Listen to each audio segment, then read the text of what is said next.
Early one morning, the door burst open with a crash. The first thing Lila Montgomery heard was a man's voice ordering her to get on the ground. She came out of the bedroom in an old sweatshirt and bare feet, hands already raised, blinking against the harsh glare of flashlights. The hallway was filled with them, boots, vests, rifles, and shouts coming from every direction. Her front door hung off one hinge behind the officers, the frame split down the middle. On the ground! Now!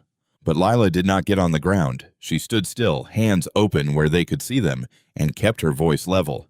"Check the address on your warrant," she said. "This is 414. The man in front did not check anything. Sergeant Harlan Crow had the heavy, settled look of someone who had done this many times and never once been wrong about it. At least not in his own mind. He waved a hand at her like brushing off a fly. "Everybody we hit says it's the wrong house. Yours isn't special." Two officers crossed the room and began pulling it apart. Cushions were yanked off the couch. Books were swept from the shelf. A drawer was dumped onto the rug. It was not gentle. It was not careful, but no one laid a hand on her beyond turning her toward the wall. And she was grateful, in a cold and distant way, that at least it was only this, because Lila knew exactly what she was looking at. She was 45, and she did not work in a courtroom as a stranger to it. She was a warrant and records clerk for the county court, the person whose entire job was the paperwork these men had clearly never read. She knew a warrant had to carry an address. She knew the address on the paper had to match the address on the door. And she knew that somewhere in the dispatch system there was supposed to be a logged verification before anyone swung a ram. She also knew from one glance that none of that had happened here. She had seen the paper in Crow's hand when he came through the door. The address on it read 412. The brass numbers screwed to her own doorframe, the ones his men had walked straight past. 414. Two small, stupid digits. She did not say that part out loud. She filed it away instead, the way she filed everything, ready for later, the time on the microwave clock. The number stenciled on the lead van she could see through the broken door. The name on the sergeant's chest. Crow. "The warrant says 412, she said, slow and clear. "My door says 414. Read both numbers." "We'll sort it when we're done," Crow said, not even turning around. So she stood there against her own wall and let them do it. They opened every cabinet. They emptied the closet. A dish her mother had given her slid off the counter and shattered on the tile, and Lila watched it happen without making a sound. They were looking for drugs in a house that had none, because it was the wrong house. And the longer they looked and found nothing, the angrier the sergeant became. The way men like that always do when the world refuses to match what they have already decided about it. After a while, they sat her on the edge of the couch, hands cuffed in front of her, the metal biting a little too tight. She asked once calmly to see the warrant. "You'll see it when we're finished," Crow said. He crouched in front of her, close, sure of himself. "You can tell it to the judge." Lila looked back at him and did not blink. He had no idea he had just said that to a woman who spent her days 3 doors down from the judge who had signed his paper. She let it go. Anger only made men like him comfortable. It gave them the story they had already written. When one of them finally let her make a call, she did not call a lawyer to come shouting. She typed one short message to a number she knew by heart, a colleague at the court who would understand exactly what it meant. "Preserve the warrant, the dispatch log, and the body camera metadata for this operation before anyone overwrites it." She set the phone face down on her knee because the right address was sitting on their own piece of paper. She already knew that. The numbers on her door had not moved. She just needed the record to say so, in its own cold voice, so that no one could ever call it her word against a badge. She read warrants for a living, and she had just watched 30 officers execute one without reading the 2 numbers printed at the top. They had picked the wrong house and the wrong woman to tell it did not matter. The search turned up nothing. The first thing that should have stopped Harlan Crow, and the first thing that did not. A house full of officers, 20 minutes of tearing it apart, and not one item that justified a single boot through the door, let alone all of them. A clean house should have made him cautious. Instead, it made him angry, because a clean house made him look wrong in front of his own team. And men like Crow would rather double down than look wrong, so he started writing it up the way he always did. Lila could not see the screen, but she could hear the shape of it in what he said to the officer beside him. Target address confirmed. Resident detained. Search executed. Confirmed. He had not confirmed anything. He had read a number on a piece of paper and never once matched it to the number on the door. But the word went into the report all the same, clean and official. A lie turning into a record while she sat there in cuffs and watched it happen. That was the part she understood better than any of them. They could tear her house apart and find nothing and still walk away clean. As long as the paperwork said the right things, the report did not have to be true. It only had to be tidy enough that no one upstairs ever asked. While Crow typed, the thing that actually broke the morning open was happening 4 houses down. Earl Preston was 75 and had lived on that block for longer than most of these officers had been alive. The noise had woken him before dawn. He stood at his window long enough to see whose door was hanging off its hinge, and then he did the one thing none of the 30 armed people in the street thought to do. He picked up his phone and called the department's non-emergency line. "You've got your people at 414, he told the desk. "What address is your warrant for? Because you're at the wrong house." He did not film anything. He did not post anything. He just made a phone call, the way a decent neighbor does. That call landed on the desk of a sergeant named Dean Mallory. Mallory pulled the warrant up on his screen.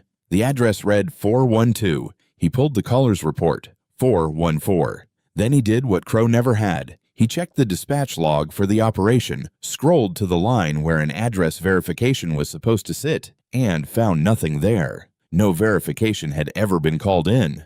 The whole raid had gone out on an address nobody had confirmed. Mallory's stomach dropped, but instead of letting it slide, he preserved the dispatch log right then, made a locked copy before the system could cycle and overwrite it. And he did not push Crow's confirmed report any further up the chain. Then he picked up the internal line and went over the sergeant's head. A short while later, the watch commander arrived. Commander Elise Thornton came through the broken door fast. She took one look at the hallway, the dumped drawers, the woman cuffed on the couch, and her face went flat and cold. She did not make a speech. She did not turn pale or clutch the wall. She simply gave one order, quiet and final.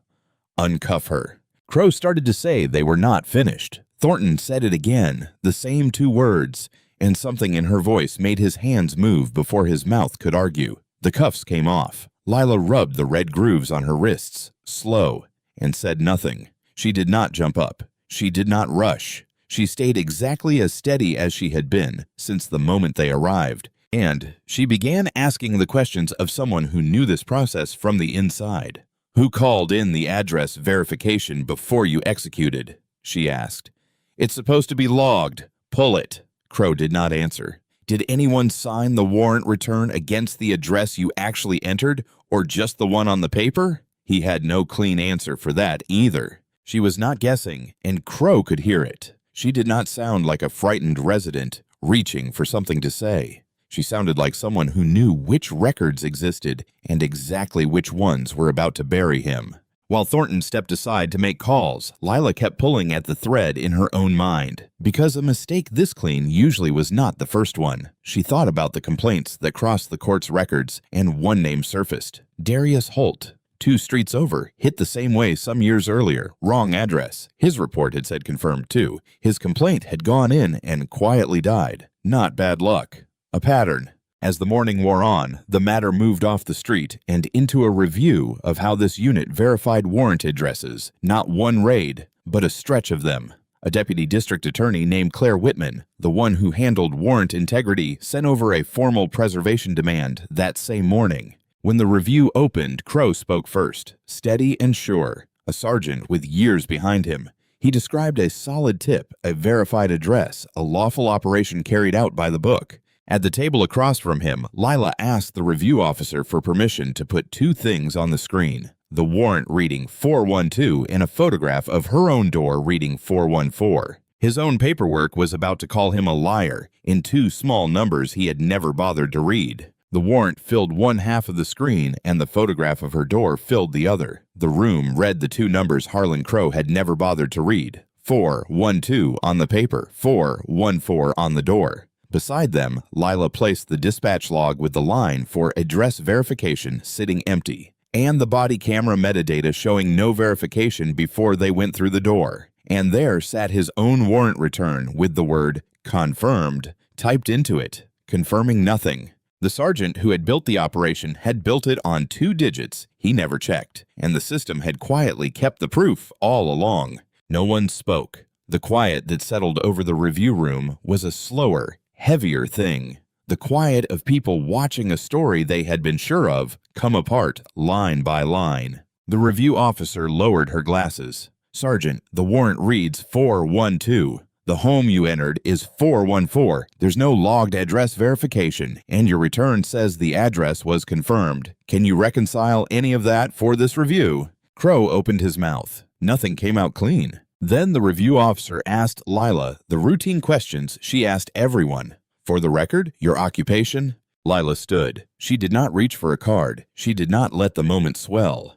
"I'm a warrant and records clerk for the county court," she said, plain and even. "The address field on a warrant is my job. That's how I knew, the second they came through the door, that they hadn't matched the paper to the house and that nobody had logged a verification." She did not say she was a judge. She was not one. She did not say she ran anything. The lie was simply a record that did not match itself, and anyone who opened it could see it. And there was the turn of it. The word confirmed that Crow had typed so confidently to make the raid look clean was now the proof of a falsified warrant return that would bury him. He had handed her the case himself.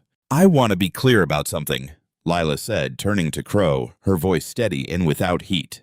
"You didn't break my door because I did anything wrong. You broke it because you figured I was someone you could hit without anyone checking. I was lucky. I knew how to make you read the warrant. The people before me couldn't read a warrant return. That's the only difference between me and them." Crow tried the way men do when the floor gives out. The tip was solid. "I've got years on this job. I've got people who vouch for how I run an operation." "The tip isn't part of this review," Deputy District Attorney Claire Whitman said, on the line by then. "Your signature on a return that says you confirmed an address you never confirmed is." His authority to execute warrants was pulled that day, and his conduct was referred for prosecution for falsifying a warrant return. The consequences did not come down like a hammer. They came in plain, hard steps. Whitman pulled the unit's warrant returns and dispatch logs across the board. The pattern showed up in the data, plain as the empty verification lines, addresses marked confirmed with no verification behind them, landing again and again on one part of town.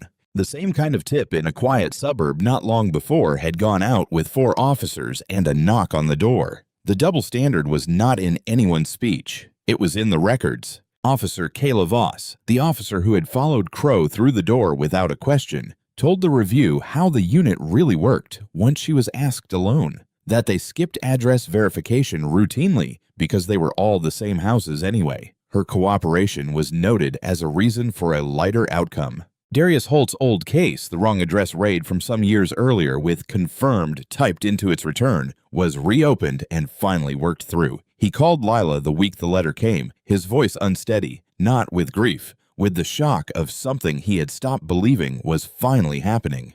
"They're actually looking at it," he said.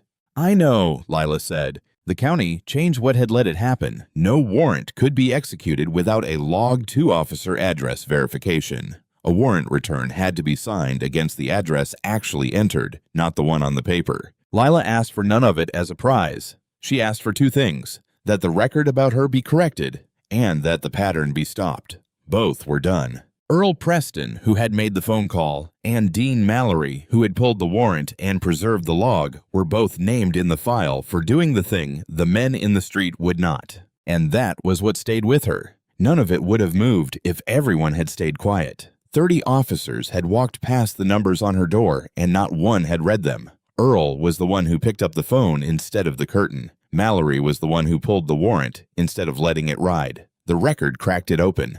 But a record only matters when someone decides to stop looking away. On the screen in the review room, before they cleared it, the warrant reading 412 still sat beside the photograph of her door reading 414. The 2 numbers and the empty verification line nobody had checked. Lila rested her hand on the new doorframe of her own house, not on anyone's badge. The right address had been printed on their own warrant the whole time. The only thing that saved her was knowing how to make them read it. Lila never needed anyone to know who she was to be believed. She only wanted the next person behind that door to have a record that could speak for them, too. Even with nothing hanging on the wall. This is a fictional story created for storytelling purposes.